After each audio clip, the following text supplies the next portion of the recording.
আসসালামু আলাইকুম, কেমন আছেন সবাই? আজকের আরও একটি সুন্দর ভিডিওতে আপনাদের সবাইকে স্বাগত।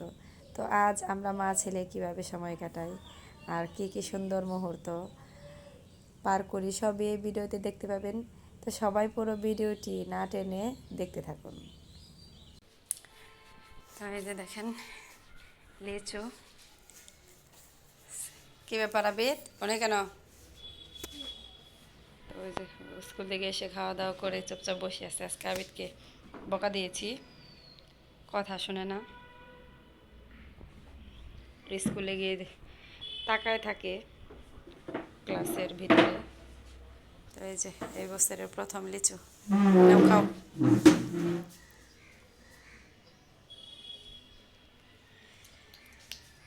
খাও, খাই বলো কেমন।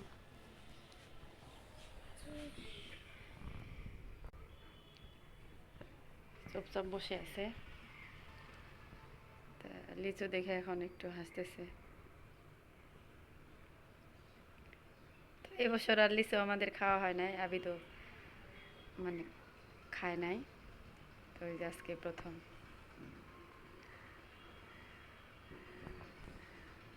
লিচু ফল মোটামুটি বড় ছোট সবারই পছন্দ, আমার ছেলেরও ওই দিক দিয়ে ওরও অনেক পছন্দ। কেমন মিষ্টি নাটক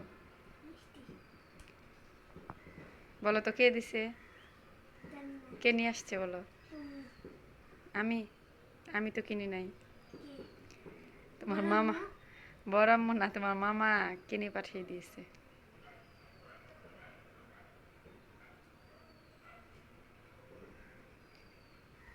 মামার সাথে দেখা হইলে একটা থ্যাংক ইউ বইল। তো আমি কিনে দেই না আবিদকে, কেবল লিচু মানে একটু একটু দেখতেছি, আমাদের এখানে আড়ত আছে এই কারণে দেখা যায়। সচরাচর গ্রামের বাজারে কেবল কেবল নামতেছে হয়তো। তো ভাবতেছি একদিন কিনে দিব, তা দেখি যে আজকে আমার ভাই কিনে পাঠিয়ে দিছে। তা আবিদ খাচ্ছে, ভালো লাগতেছে।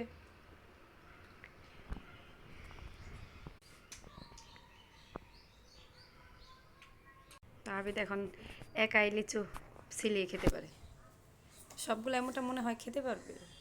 লিচু সবাই বড় ছোট সবাই অনেকগুলো করে খেতে পারে, আবিদও খেতে পারে। খেতে পারবে না সবগুলা? দেখছো মামা তোমাকে কত ভালোবাসে। তাহলে সব মামার কথা শুনতে হবো, মামাকে খুশি করতে হবো না? তো মামা তো খুশি হয় তুমি যদি আমার কথা শোনো, ভালোভাবে পড়াশোনা করো, দুষ্টামি না করো। কিন্তু ও কিন্তু স্কুলে এরকম দুষ্টামি করে না, মারামারি বা মানে ওই রকম ঝগড়াটে না। জাস্ট ও মানে কে কি করে ওটা তাকায় দেখে, ওর নিজের দিকে ওর খেয়াল কম।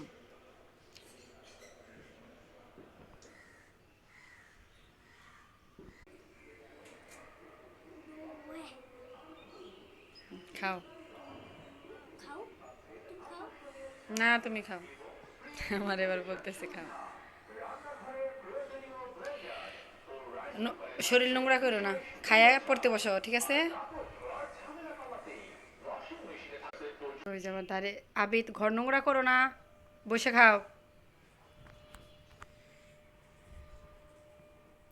তখন এই যে দেখেন কেবল কেমন লিচু নেমেছে, খুব একটা মানে অতটা বড় নয়। তো ওই যে বোম্বাই লিচুগুলা ওগুলা ভালো, দেখতেও লাল লাল, বড় বড়, মানে বিচি ছোট, মাংস আছে। এগুলোর মধ্যে একটু মাংস কম, কেবল কেবল নেমেছে। আবিদ বসে খাও।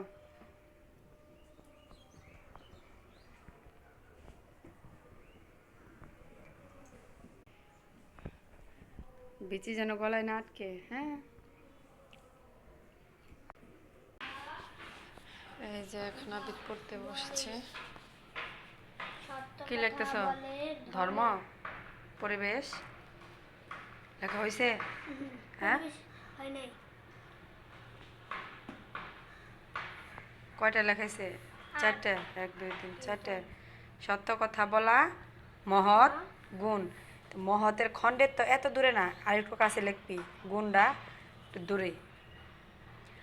মহৎ খণ্ডের তর গুণের সাথে না, এটা হর সাথে। খণ্ডের তর উপরে মাত্রা নাই, তাই একটু মাত্রা ছাড়া এটা কাছে কাছে লিখবা। মিথ্যা কথা, মিথ্যা বলা কি?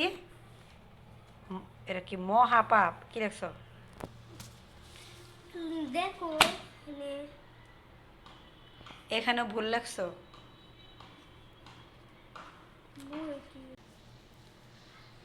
মনোযোগ দিয়ে লেখবা।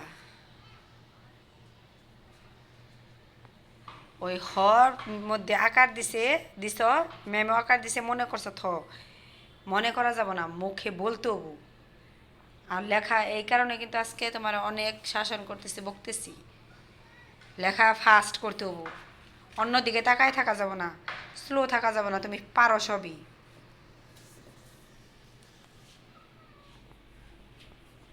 অনেক ইদানিং আবিদ প্রচণ্ড মাঝে মাঝে এই লেখতে খুবই দেরি করে লেখে, স্লো, মনোযোগ অন্যদিকে দেয়।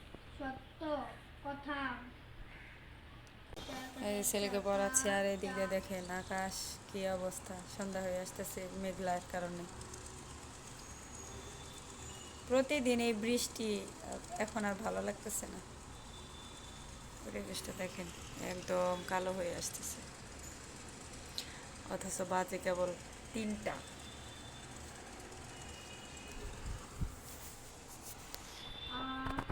লেখো, মানে তুমি লেখবা, বলবা, তাড়াতাড়ি লেখাও ফেলাবা। এত দেরি করলে তো বাবা সমস্যা, তোমাদের অনেক লেখা। লেখা শেষ, লেখা শেষ করে অঙ্ক লিখতেছে। তাদের ওয়ানে এত লেখা, মানে প্রচণ্ড লেখা বেশি। তার দেখেন এই যে পরিবেশ লিখছে, পরিবেশ আর ধর্ম নিয়েই আমাদের বেশি টেনশন।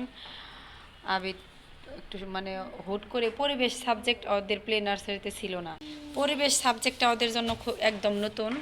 তো নতুন হলেও এই দেখেন প্রশ্নগুলো বড় বড় লিখতে হয়। যেসব বাড়ি বাঁশ, কাঠ, বেত, ছন প্রভৃতি দিয়ে তৈরি সেগুলোকে কাঁচা বাড়ি বলে। মানে কাঁচা বাড়ি কাকে বলে প্রশ্ন, আর যে পাকা বাড়ি কাকে বলে।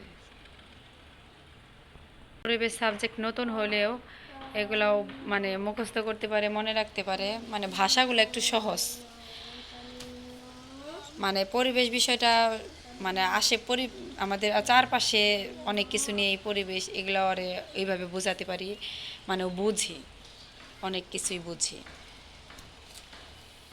যেমন গ্রামের পরিবেশ কাকে বলে, বিদ্যালয় কাকে বলে, বিদ্যালয় শিক্ষার্থী কাকে বলে, এগুলা মোটামুটি ওদের জানা, এগুলা বোঝাতে সহজ হয়। কিন্তু এই যে ধর্মটাই একটু কঠিন বেশি হয়ে যায়। দেখেন ধর্ম ওদের আগে পড়তো বর্ণ আর মৌখিক ছিল। তো এই যে ওদের প্রথম সেমিস্টারে আকাইদ কাকে বলে, ইমান কাকে বলে, তারপরে যে ছোট ছোট প্রশ্ন আমাদের প্রভুকে, সংক্ষিপ্ত প্রশ্ন আছে, বড় প্রশ্নও লিখতে হয়। তো এই যে আল্লাহর পরিচয় কি, এগুলা অনেক বড়, এগুলা ওদের জন্য খুবই কঠিন হয়। তো এগুলো ওদের জন্য একটু কঠিন মনে রাখতে, মানে গুলিয়ে যায় সব কিছু। তারপরে যে দেখেন আছে কোরআন কি, আসমানি কিতাব কাকে বলে, এগুলা ওদের জন্য কঠিন, কারণ এই বিষয়ে ওদের কোনো কিছু জানা নাই, হঠাৎ করে প্রশ্ন লিখতে হয়। যাই হোক তুমি লেখো তাড়াতাড়ি, এখন যে অঙ্ক লিখতেছে।